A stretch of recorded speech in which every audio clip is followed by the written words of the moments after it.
Hello hello student. आज हम लोग बसंत की पुस्तक से पाठ 11 शीर्षक है जब सिनेमा ने बोलना सीखा।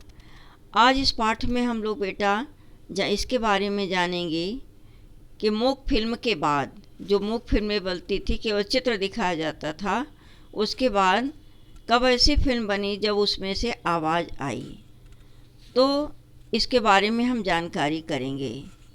वे सभी सजीव हैं, सांस ले रहे हैं, 100% बोल रहे हैं। 78 मुर्दा इंसान जिंदा हो गए, उनको बोलते बातें करते देखो।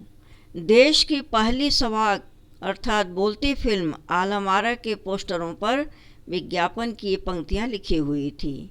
14 मार्च 1931 की वह ऐतिहासिक तारीख भारतीय सिनेमा में बड़े बदलाव का दिन था। इसी दिन पहली बार भारत के सिनेमा ने बोलना सीखा था। समझ आया बच्चों?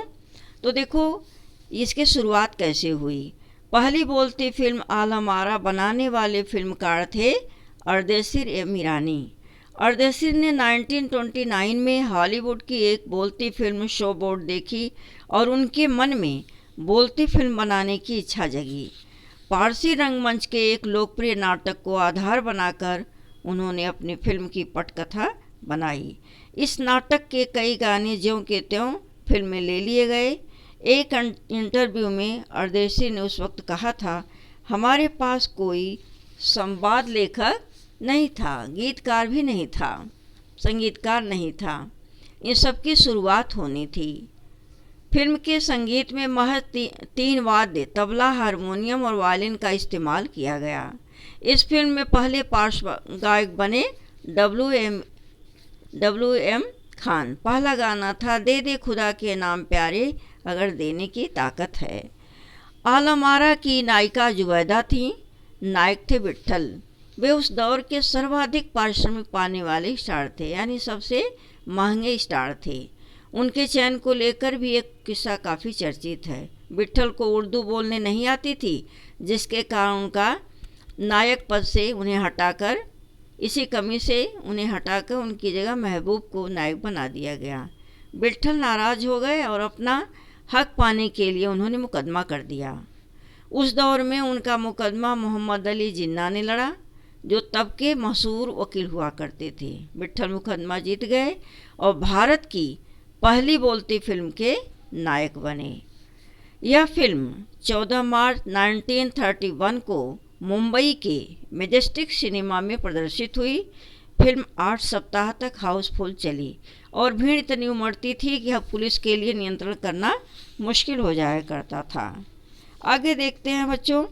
सवाक सिनेमा के नए दौर की शुरुआत कराने वाले निर्माता निर्देशक अर्देशीर इतने विनम्र थे कि जब 1956 में आलम आरा के प्रदर्शन के 25 वर्ष पूरे होने पर उन्हें सम्मानित किया गया और उन्हें भारतीय सवाक फिल्मों का पिता कहा गया, तो उन्होंने उस मौके पर कहा था, मुझे इतना बड़ा खिताब देने की ज़रूरत नहीं है, मैंने तो देश के लिए अपने हिस्से का ज़रूरी योगदान दिया है।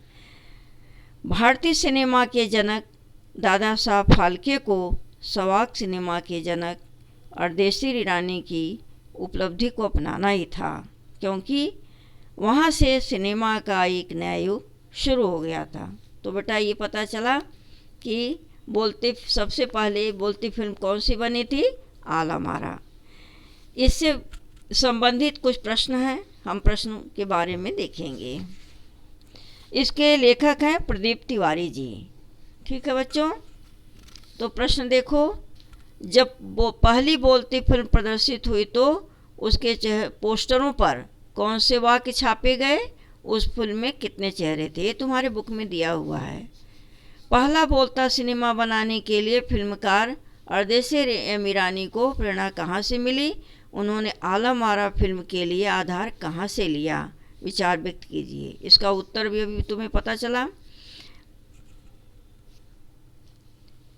विट्ठल का चयन आलम आरा फिल्म के नायक के रूप में हुआ, लेकिन उन्हें हटाया क्यों गया? विट्ठल ने पुनः नायक होने के लिए क्या किया? इसके बारे में अभी हमने पढ़ा ना। विट्ठल का चयन आलम आरा फिल्म के नायक के रूप में हुआ, लेकिन उन्हें उर्दू बोलने नहीं आती थी, इसलिए उन्हें हटा दिया गया, उनकी जगह महबूब को रखा गया। फिर उन्होंने मुकदमा किया और फिर वो जीत गए, फिर नायक बने। ठीक है बेटा। चौथा प्रश्न है, पहली स्वाग फिल्म के निर्माता निर्देशक अर्देशी को जब सम्मानित किया गया तब सम्मानकर्ताओं ने उनके लिए क्या कहा था, अर्देशी ने क्या कहा और इस प्रसंग में लेखक ने क्या टिप्पणी की है। तो पहली स्वाग फिल्म के निर्माता निर्देशक अर्देशी रेमेरानी को सम्मानित जब किया गया तो सम्मानकर्ताओं ने उन्हें स्वाग फिल्मों का जनक कहा। अर्देशी ने उनसे कहा कि इतना बड़ा खिताब देने की हमें ज़रूरत नहीं है, मैंने तो देश के लिए अपने हिस्से का ज़रूरी योगदान दिया है। लेखक ने उनके बारे में बताया है कि वह इतने विनम्र स्वभाव के थे, इसलिए उन्होंने इस तरह की बात कही। ठीक है बच्चों, तो यह पाठ यहीं समाप्त होता है। मुझे पूरी उम्मीद है कि यह लेसन तुम्हें समझ में आया होगा। Thank you student.